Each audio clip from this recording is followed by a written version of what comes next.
बच्चों देखो 10th वाला क्वेश्चन देखो अब जल्दी फटाफट, बहुत आसान सवाल है। बस इसमें यूनिट चेंज करने का एक बात ध्यान रखनी पड़ेगी, आपके फिजिक्स के न्यूमेरिकल में यूनिट पे खासा ध्यान देना पड़ेगा। यूनिट मतलब मात्रक पर। तो ध्यान से देखो, जैसे एक सवाल है उसमें प्रारंभिक वेग दे रखा है 18 किलोमीटर प्रति घंटा। प्रारंभिक वेग कितने से चलना शुरू करती है? कोई बस है, क्या है, जो भी है। कितने 5 सेकंड समय, 5 सेकंड, टी बराबर 5 सेकंड दे रखा है। 5 सेकंड में कितना, 5 सेकंड तक मान लो एक्सीलेटर दे रखा है। अब वो तो कार है तो पैर से देना पड़ेगा एक्सीलेटर। 5 सेकंड में एक्सीलेटर दे रखा है और एक्सीलेशन कितने का, ए कितने का, 5 मीटर पर सेकंड स्क्वायर, ये सब दे रखा है। इतनी चीज़ें देने के बाद ये पूछा 5 सेकंड में जब तक एक्सीलेटर दे रही है ना कार, तब तक कितनी दूरी तय कर लेगी उतनी दौरान। 5 सेकंड में ही कितनी दूरी तय कर लेगी। तो बस दूरी के लिए लगाना है ना, यू दे रखा है, ए दे रखा है, टी दे रखा है, ये लग जाएगा। बोलो हाँ या ना? लगाया होगा आपने, बिल्कुल आया नहीं होगा। अब बहुत ध्यान से समझना, ये दे रखा है किलोमीटर प्रति घंटा में, तो आप इसको चेंज कर लो पहले मीटर पर सेकंड में, क्योंकि सारी चीज़ें मीटर पर सेकंड में है ना, तो इसको मीटर पर सेकंड में ही चेंज कर लो। तो कैसे चेंज करोगे मीटर पर सेकंड में? हाँ, ध्यान रखना ये वाली बात, मैं लिख दे रहा हूँ यहाँ पर। अगर कभी आपको किलोमीटर प्रति घंटा दे रखा है, अगर आपने इसमें कितनी गुणा कर दी, 5/18 की, तो ये बदल जाता है मीटर पर सेकंड में। अगर कोई चीज़ मीटर पर सेकंड में दे रखी है तो इसमें 18/5 की गुणा कर दी तो ये बदल जाएगी किलोमीटर प्रति घंटा में। याद रहेगी ये वाली बात आपको? बोलो हाँ या ना? ठीक है ना? ठीक है। तो अच्छा, याद कैसे रहेगा ये वाली बात? आप भूल जाओगे, मुझे पता है कन्फ्यूजन होगी। मात्रक कौन सा बड़ा है, किलोमीटर प्रति घंटा है मीटर पर सेकंड? हाँ, देखने में तो किलोमीटर प्रति घंटा बड़ा लग रहा है, लेकिन एक्चुअली मीटर प्रति सेकंड बड़ा है। सेकंड आ रहा है ना नीचे, आप किलोमीटर को देख रहे हो, घंटे और सेकंड को नहीं देख रहे। बटे में जो चीज़ छोटी होती है वो मात्रक को बड़ा बनाएगी। सेकंड छोटा होता है घंटे से, लेकिन मात्रक को बड़ा बनाएगा क्योंकि डिवाइड में है ना। या फिर रट लो, इतनी टेंशन मत लो, जो मैं कह रहा हूँ मीटर प्रति सेकंड बड़ी मात्रक है कंपेयर टू किलोमीटर प्रति घंटा। समझ रहे हो मेरी बात को? तो अगर ये बड़ा मात्रक है तो इसमें आंसर छोटा आएगा। छोटा मतलब 5 ऊपर रहेगा, 18 नीचे। अगर ये बड़ा मात्रक है, इसको ऐसे बदल लो तो ऊपर 18 आएगा, क्योंकि आंसर बड़ा आना चाहिए। आप देख लो, जैसे याद कर सकते हो, ये फॉर्मूला है, आपको याद करना है। तो ठीक है, यहाँ पर किलोमीटर प्रति घंटा में दे रखा है, मीटर पर सेकंड में चेंज करने के लिए 5/18 गुणा करोगे तो कितना आ जाएगा? ये 18 से 18 कैंसिल, 5 मीटर पर सेकंड। अब तो क्वेश्चन ही खत्म हो गया। एस बराबर लगा दोगे सेकंड वाला, ये यू टी, यू कितना है 5, टी कितना है 5, प्लस 1/2, ए कितना है 5, टी कितना है 5 गुणा 5। सॉल्व कर लोगे 25। ये टी 5 टी का स्क्वायर होता है ना फॉर्मूले में, तो इसलिए ये टी 2 बार लिखा है मैंने। ये 5a है, ये 5a है, ये 2 बार टी। 125 का आधा कितना होगा? 125 से 62.5, तो इसको इसमें जोड़ दो, 87.5 आ जाएगा मीटर। सही है, मीटर में ही तो आएगा आंसर, मीटर में चेंज कर दिया था। तो हम इस वाले क्वेश्चन में क्या था, बस ये वाला कंसेप्ट था, कहीं अच्छी सी जगह पे लिख लेना। आज नहीं, कल नहीं, हमेशा के लिए फॉर्मूला ये काम करेगा आपका। और इसमें हमने ये चेंज किया था इस सवाल में। ठीक है, 11वें में क्या दे रखा है बच्चों, ध्यान से देखना। 3/4 समझते हो आप? नहीं, 3/4 क्या होता है? 3/4 का मतलब क्या होता है? हाँ, एक सेब है, मेरे पास एक सेब है, मैंने एक कट यूँ मारा, एक कट यूँ मारा, ऐसे काटते हैं ना, यूँ करके 4 पीस हो जाते हैं उसमें। अगर मैंने एक पीस आपको दे दिया, मतलब कितना सेब आपको दे दिया? 1/4। अगर 2 पीस दे दिए तो कितना सेब दे दिया? आधा, ये तो जानते हो। और 3 पीस दे दिए फिर 3/4, तो मैंने 3/4 सेब दे दिया आपको। समझ रहे हो कि नहीं? ठीक है, तो वो ये कह रहा है कि एक वृत्त है जिसकी त्रिज्या कितनी है? r। त्रिज्या कितनी है? r। यहाँ से वो 3/4 भाग घूम गया, परिधि का 3/4। ये हो गया 1/4, ये हो गया आधा, और ये हो गया 3/4। ठीक है, वो आपसे पूछ रहा है यहाँ से यहाँ तक जब घूम गया तो विस्थापन पूछ रहा है आपसे, विस्थापन। ठीक है, मतलब ये दूरी कितनी, ये वाली दूरी पूछ रहा है आपसे, या तो ये कह सकते हो या ये, कुछ भी कह लो। वैसे विस्थापन तो कायदे में ये है जो सीधी वाली रेखा, अब पता नहीं ऑप्शन में किस अकॉर्डिंग दे रखे हो। समझो 3/4 का मतलब यहाँ तक घूम के यहाँ आ गया। विस्थापन पता करना है, ये ए बिंदु हो गया, ये बी बिंदु हो गया, इसको मिटा दो चाहे रखो, कोई फर्क नहीं पड़ रहा हमें। अब जो ऑप्शन के अकॉर्डिंग देख ले रहा हूँ, 3r कोई मतलब ही नहीं है, 3 पाई 1/4 ही होगा 2 पाई r divide by pi r बटे 2 आ रहा है क्या? नहीं आ रहा, कोई बात नहीं। तो फिर हमें क्या करना पड़ेगा, मतलब ये वाली चीज़ निकालनी है। इसको पता है क्या कहते हैं? जीवा। क्या कहते हैं? तो इस जीवा की लंबाई निकालनी है, निकाल लोगे आप? कैसे निकलेगी? हाँ, फॉर्मूला बताया था। कौन बता सकता है जीवा की लंबाई? मैं बताता हूं, देखो बहुत ध्यान से मेरी बात सुनोगे। ये कितना है? आर। इनका बिल्कुल सही जवाब आता है हमेशा, आज भी इनका सही जवाब आया है, इसके लिए इनको इनाम मिलेगा। ये आर है, ये क्या है? ये इनका भी सही जवाब है, इनको एक तमाचा मिलेगा। तो ये भी आ रहा है, ये भी आ रहा है, ये कितना है? ये 90 अंश से मानोगे नहीं हैं? ठीक है, 90 अंश भाई 1/4 ही है ना ये। जैसे एक वृत्त है, यूँ 4 भागों में डिवाइड कर दो, 90 अंश तो बनेगा ये 90 अंश है। अगर ये आर तो ये कितना होगा? ये 90 अंश हो तो हैं? अगर ये आर है, ये आर है, तो ये कितना होगा? का अंडर रूट। पाइथागोरस लगाओगे? ये बात मैंने लेकिन आपको बताई हुई थी, इस बात को तो रट लो कि अगर कोई समकोण त्रिभुज है, अगर ये 20 है, ये भी 20 है, तो ये 20√2 होगा। अगर ये समान है तो ये कर्ण जो होता है रूट लगा दो बस, समझ रहे हो ना? ऐसी सॉल्व भी करोगे तो वही आएगा, r² 2r² फिर अंडर रूट लगाओगे तो यही आएगा। तो ये आर तो कितना होगा? ये √2r। तो यही तो विस्थापन है। प्रारंभिक बिंदु और अंतिम बिंदु के बीच की न्यूनतम दूरी को विस्थापन कहा जाता है। बोलो हाँ या ना? समझ में आया कि नहीं? ये बिल्कुल अच्छे तरीके से।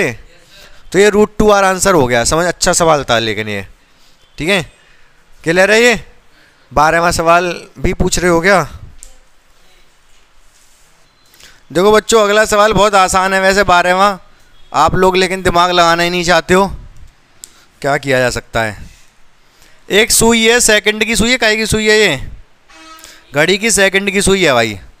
ये सेकंड की सुई है, ठीक है, छोटी सबसे जो लाल वाली होती है, लाल ही बनाई है मैंने, हाँ, और इसकी लंबाई 2 सेंटीमीटर है।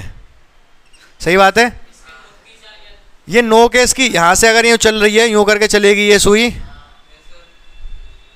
तो इसके नोक की चाल पूछ रहा है ये। सही बात है, इसके नोक की चाल पूछ रहा है। तो कैसे निकालेंगे? बहुत आसान है, ध्यान से सुनते जाओगे आप। एक बात बताओ मुझे, जब ये पूरा एक चक्कर लगा लेगी तो कितना चल जाएगी? 2 पाई r। चाल बराबर क्या होता है? दूरी बटे समय। दूरी कितनी चल जाएगी? ये 2 पाई r। समय कितना लगेगा? इधर 2 पाई r चलने में समय कितना लगेगा? 60 सेकंड। यार पूरी घूमने में 60 सेकंड लगते हैं, पूरी एक बार सेकंड वाली है ना 60 सेकंड। आर का मान 2 दे रखा है, 2 सेंटीमीटर, और ये 60 क्या है? सेकंड। तो ये जो आंसर आया, आंसर तो आ गया, लेकिन इसका मात्रक कौन बताएगा मुझे? इसका मात्रक क्या रहेगा? नहीं, ये 2 किस में लिया है मैंने? सेंटीमीटर में है ना, सेंटीमीटर। और ये 60 किस में लिया? आप ऑप्शन के जो सेंटीमीटर पर सेकंड में ही दे रखे हैं, बहुत अच्छी बात है, सेंटीमीटर पर सेकंड ऑप्शन दे रखे हैं 2 पॉइंट करके। तो 21/7 इसकी वैल्यू 2 पॉइंट क्या दे रखा है? 2.1। तो पाई का मान रखना पड़ेगा। पाई का मान कितना रखोगे? हाँ रख दो यार।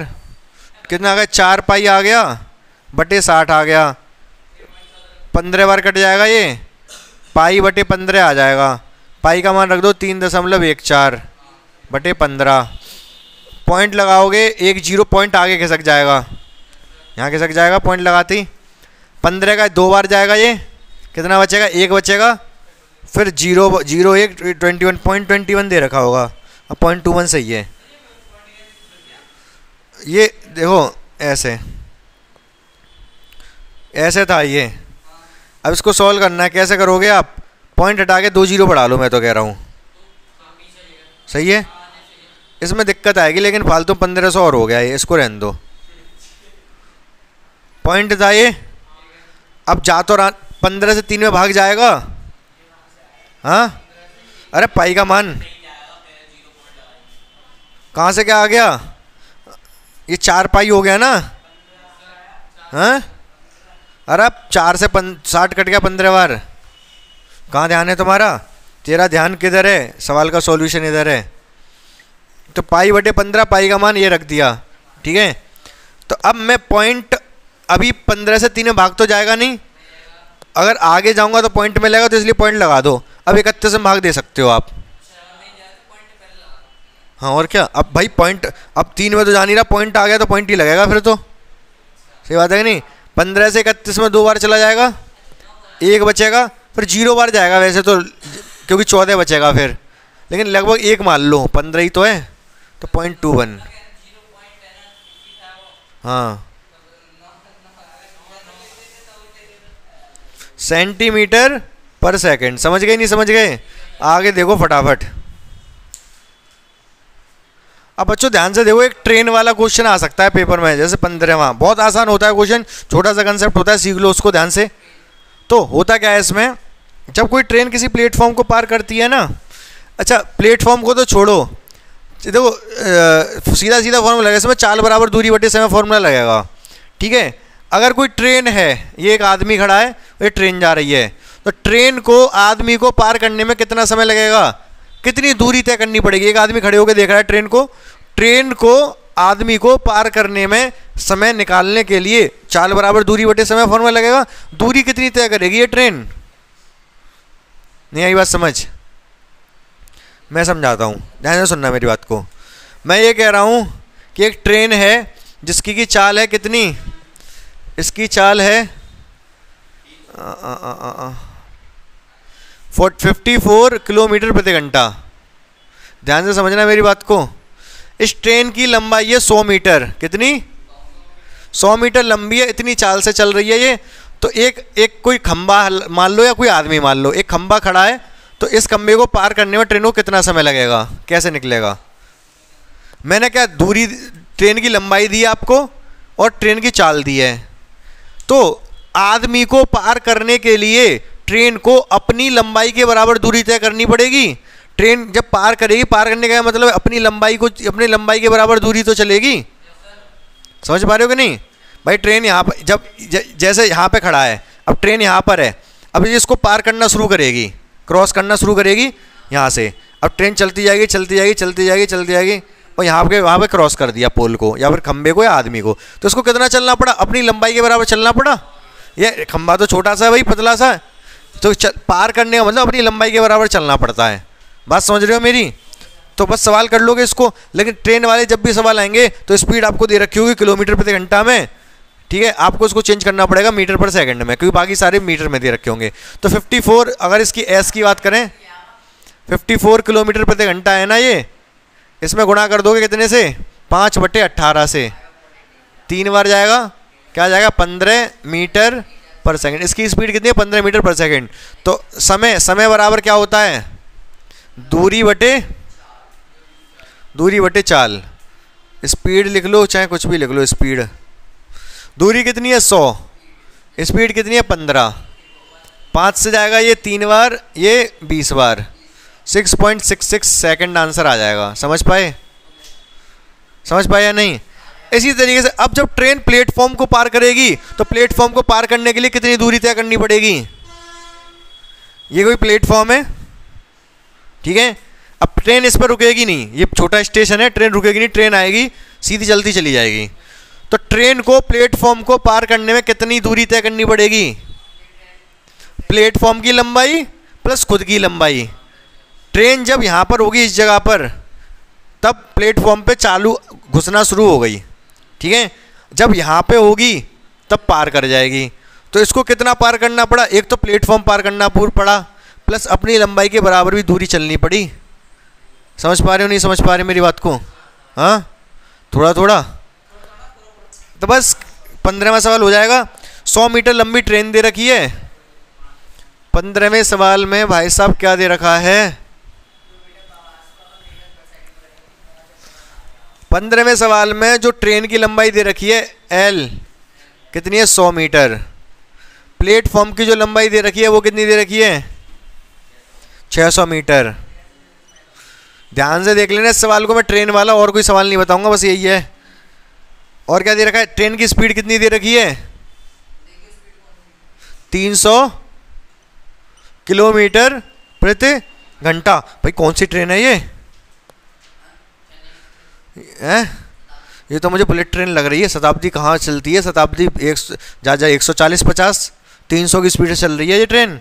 300 की स्पीड समझते हो? हाँ वंदे मातरम, वंदे भारत भी नहीं है ये, बहुत तेज है। तो बात ध्यान से सुनो। अच्छा प्लेटफॉर्म नहीं दे रखा, पुल दे रखा है। ये प्लेटफॉर्म नहीं, पुल है। बात एक ही है, पुल ऐसे कोई पुल है मान लो, इस पुल को पार करना है, यहाँ से ट्रेन घुसना शुरू होगी, पुल को पार करेगी, बात एक ही है। तो बस निकाल लो, हमें समय निकालना। समय बराबर दूरी बटे चाल। दूरी कितनी है? टोटल 700। चाल कितनी है इसकी? इसको पहले चेंज करना पड़ेगा किसमें? मीटर पर सेकंड में। आंसर काय में दे रखा है? सेकंड में दे रखा होगा ना? हाँ सेकंड में ही। 5/18। 6 से कटेगा ये 3 बार, और 6 से कटेगा ये 50 बार। भाग मत दो अभी, 50 की 5 में गुणा कर लो, 250/3। क्या स्पीड? मीटर प्रति सेकंड। तो यही लगा दो यहाँ पर 200। प्लेटफॉर्म की पुल की लंबाई, ये पुल की लंबाई, ये ट्रेन की लंबाई, ये स्पीड। तो 250/3 सही है। तो 700, ये तो 700 तो दूरी है, 3 ऊपर पहुंचेगा, 250 नीचे, 0 से 0 कट गया, 25 से 5 बार, 5 से 5 बार, 5 से 14 बार, 14 तिया 42, 42/5, 8.4 सेकंड। ये वाला 3 ऊपर जाएगा। हाँ 700 दूरी कितनी तय कर देनी पड़ेगी? दोनों, प्लेटफॉर्म की लंबाई प्लस खुद की लंबाई, टोटल 700 दूरी तय करनी पड़ेगी। ठीक है, समझ आ गया ट्रेन वाला कंसेप्ट? ठीक है बच्चों, देखो ये क्या कह रहा है। 16वां सवाल बहुत ध्यान से समझोगे आप। वो कह रहा है दूरी समानुपाती है किसके? समय के। जो एक फॉर्मूला होता है ना, चाल बराबर दूरी बटे समय। चाल बराबर दूरी बटे समय। समय को अगर मैं इधर ले आऊँ, समय स्पीड गुणा टाइम, तो जो दूरी होती है, दूरी क्या होती है? चाल गुणा समय होती है। चाल गुणा समय। अगर इस वाले फॉर्मूले के बारे में बात की जाए, अगर दूरी या तो चाल कह लो या समय कह लो, इनमें से किसी के समानुपाती है, तो यही फॉर्मूला लगेगा। समझ रहे हो? इस वाले फॉर्मूले में जो दूरी है वो चाल के भी समानुपाती है, समय के भी समानुपाती है। मतलब चाल बढ़ेगी तो दूरी बढ़ेगी, समय बढ़ेगा तो भी दूरी बढ़ेगी। समझ पा रहे हो कि नहीं? तो ये वाला जो फॉर्मूला होता है ना, ये वाला फॉर्मूला नियत चाल के लिए होता है। नियत चाल मतलब इसमें चाल बदलती, ऐसा नहीं है कि चाल बदल रही है, चाल एक समान है। ये जो फॉर्मूला लगता है, समझ पा रहे मेरी बात को या नहीं? अरे देखो, ये मैंने ये बात बताई थी, ये चाल बराबर दूरी बटे समय जो होता है फॉर्मूला, ये फॉर्मूला कब लगेगा? जब त्वरण ना हो। जब त्वरण, अगर त्वरण हुआ तो ये फॉर्मूला नहीं लग पाएगा। भाई अगर त्वरण होगा तो चाल बदल रही है, तो यहाँ पर चाल आप कैसे लगा दोगे? चाल ये तो एक समान चाल के लिए है ना फॉर्मूला। तो ये अगर इसमें कह रहा है, उसमें क्वेश्चन में कह रहा है कि जो दूरी है वो समय के समानुपाती है। अगर दूरी समय के समानुपाती है, मतलब ये वाला फॉर्मूला लग सकता है, ये वाला फॉर्मूला लग सकता है। मतलब चाल नियत है, चाल बदल नहीं रही, त्वरण शून्य है। समझ पा रहे हो मेरी बात को? समझ रहे हो कि नहीं? ये ऑप्शन में अगर त्वरण शून्य होता वो भी बात सही है, चाल नियत मतलब त्वरण नहीं है, ये बात हम पहले भी डिस्कस कर चुके हैं। आपको एक काम करना पड़ेगा, जैसे छोटे छोटे क्वेश्चन पूछ रहे हो ना आप, ये एक बार जो कल वाली वीडियो है वो आपको देखनी पड़ेगी। मैंने अपलोड नहीं किया, अपलोड कर दूंगा, वो आप एक बार देख लेना उसको। जब वो कंसेप्ट क्लास देख लोगे ना, तो ये छोटे मोटे शायद हो सकता है सवाल कर पाओ आप। ये वाली एक साथ ही कर दूंगा सब। 18 देख लो। एक कार 20 सेकंड तक एक समान त्वरण से गतिशील होता है यदि यह प्रारंभ के 10 सेकंड में P1 दूरी तथा शेष 10 सेकंड में P2 दूरी तय करता है तो निम्नलिखित में कौन सा सत्य है?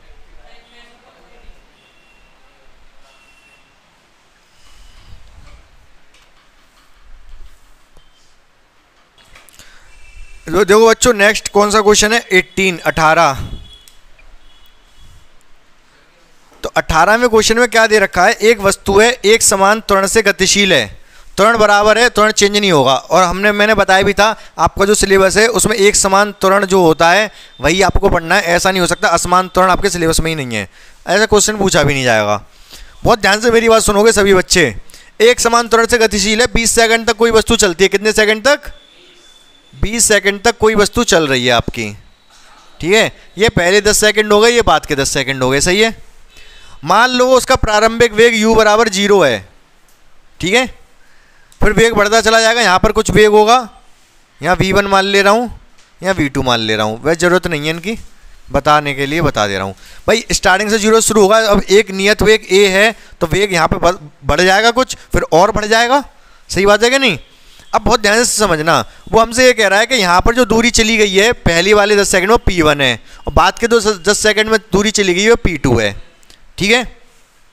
तो अब हम क्या करेंगे इसमें? तो आप एक बार बताओ P1 कितना होगा, बता सकते हो आप मुझे? P1 कितना होगा? ये फॉर्मूला, अभी 3 फॉर्मूले, 3 में से ये वाला कौन सा, बीच वाला कौन सा है? S बराबर ut plus half AT square, सही बात है। बोलो कोई कंफ्यूजन है? नहीं है। तो अगर ये पहले सेकंड में दूरी S है तो P1 मान लो, इसको P दे रखी है, पहले 10 सेकंड में कितनी दूरी तय की है? P1, ठीक है। तो P1 दूरी कितनी हो गई? P1 दूरी हो गई, u तो 0 मान लिया मैंने। अरे इधर सुन लो ध्यान से,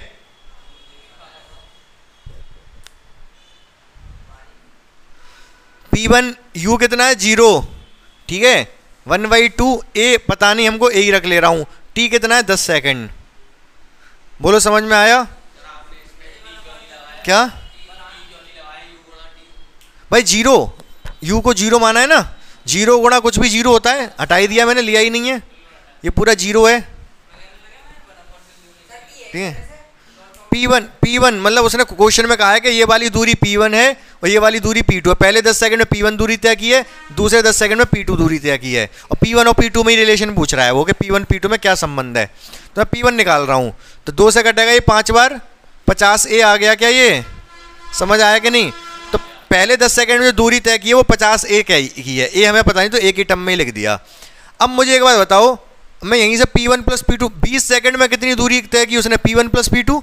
अगले 10 सेकंड में P2 की है, लेकिन 20 सेकंड में तो P1 प्लस P2 की है, तो P1 प्लस P2 कितना आएगा? P1 प्लस P2, यही फॉर्मूला लगेगा फिर, ut plus half AT square. u 0 है, 0 लगा दिया, 1/2, a की वैल्यू तो a हो गई। t कितना है अब? 30, 20।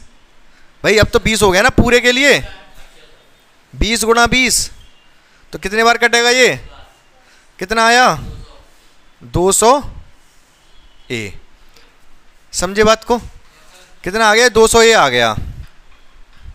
P1 प्लस P2 आया ना 200a, P1 प्लस P2 आया है भाई साहब 200a, और P1 था 50a। P1 कितना था? P2 बता सकते हो कितना होगा? हाँ 150 a।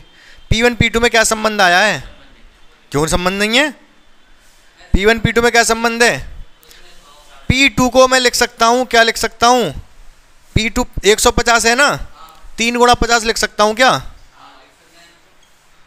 भाई? P2 को 3 गुणा 50 लिख सकता हूं, और 50a क्या है? P1 है, तो इसकी जगह P1 रख दो। या फिर ये कह, अरे देख के कह दो यार, P2 P1 का 3 गुना है, हाँ या ना? P2 P1 का 3 गुना, डायरेक्ट भी कह सकते हो P2 बराबर 3PA, 3PA डायरेक्ट कहा जा सकता है भाई। P2 P1 का 3 गुना है या नहीं? तो डायरेक्ट कह सकता हूँ P2 बराबर 3PA। क्या यही आंसर सही है? ये ऑप्शन में नहीं है तो इनमें से कोई नहीं सही है। P1 बराबर 3PA दे रखा है, उसको आपने गलत करवाने के लिए कि आपका क्वेश्चन गलत हो जाए P1 बराबर 3P2 दे रखा है, जबकि होना क्या चाहिए? P2 बराबर 3PA होना चाहिए। समझ पाएगा नहीं? देख पा रहे हो इनमें भाई 3 गुना है, ये मैंने डायरेक्टली लिख दिया फालतू में ये, या फिर ऐसे मैंने तोड़ लिया इसको पहले 3 गुना 50 में, इसकी जगह P1 रख दूंगा तो P2 बराबर कितना आ जाएगा? 3PA आ जाएगा। या तो ऐसे कह लो या डायरेक्ट भी हमें दिख रही है ये वाली बात। तो क्या इस सवाल को समझ पाए आप? 100%? कोई दिक्कत परेशानी समस्या नहीं है? हाँ, समझ में आया कि नहीं? बोलो बोलो। आज देखो जितने क्वेश्चन हो पाए उतने हो पाए, ज़्यादा तो नहीं हो पाए खैर, लेकिन अब मुझे लग रहा है कल आपको लेकिन ये समझना तो पड़ेगा, क्योंकि क्वेश्चन तो आएगा तो टाइम तो थोड़ा जाएगा इसमें कल भी और हमारा, लेकिन हाँ हाँ, अब सारे क्वेश्चन आपको करके लेके आने, कंसेप्ट आपका पूरा तैयार हो चुका है। थोड़े न्यूमेरिकल में दिक्कत थी, न्यूमेरिकल मैंने करवा दिया आपको। बात समझ रहे हो कि नहीं? ध्यान से सुनते रहो मैं क्या कह रहा हूँ। आपको करना क्या है, सारे क्वेश्चन आपको क्या करना है, कोशिश करनी है जितने ज़्यादा से ज़्यादा कर सकते हो, क्योंकि टाइम हमारे पास इतना नहीं है। 21 तारीख को पेपर है, तो पेपर तक हमें सारा कुछ सिलेबस कंप्लीट भी करना है। ऐसा नहीं है कि 10th का नहीं पढ़ाना पड़ेगा, 10th का भी पढ़ाना पड़ेगा। 10th जरूर कर लिया आपने, लेकिन बहुत सारे क्वेश्चन हैं जो आप अभी भी नहीं कर पाओगे। आ रही बात समझ या नहीं? तो आपको पढ़ाई पे ध्यान देना है अच्छे तरीके से। मैं आपसे ये बात पहले भी कह रहा था अभी कि आपको ये नहीं सोचना है कि नहीं होगा सिलेक्शन, होगा और होगा ही होगा। नहीं भी होगा तो आपको बहुत कुछ सीखने को मिलेगा, लेकिन आपको ये सोचना ही नहीं है कि होगा या नहीं होगा। ये तो भगवान के हाथ में है ना, आपके हाथ में थोड़े ना है। मैं आपसे कह रहा था, क्या कह रहा था, अगर आप सही से मेहनत नहीं कर रहे हो तो आप योद्धा अच्छे नहीं हो। क्यों नहीं हो योद्धा अच्छे? क्योंकि कर्ण जब उसका रथ का पहिया उसमें धंस गया था ना, जब उसमें जमीन में, तब भी उस श्री कृष्ण ने कहा था कि तुम्हारा अब अंत समय निकट आ गया है, तो तुम्हें अपनी मृत्यु को स्वीकार करना पड़ेगा। अब मतलब कि तुम गलत के साथ दे रहे हो तो तुम्हें मरना पड़ेगा। तो वो कहते हैं, कर्ण कहते हैं ठीक है कोई बात नहीं, आप अर्जुन से कहो कि तीर चलाएं, मैं योद्धा हूँ, अंतिम क्षण तक प्रयत्न करना कर्तव्य है मेरा।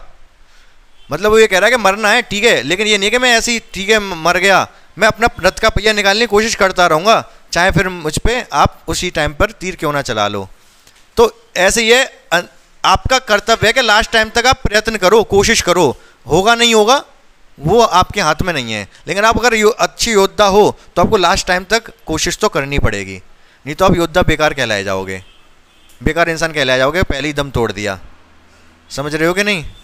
ठीक है, तो बाकी कल मुलाकात होती है।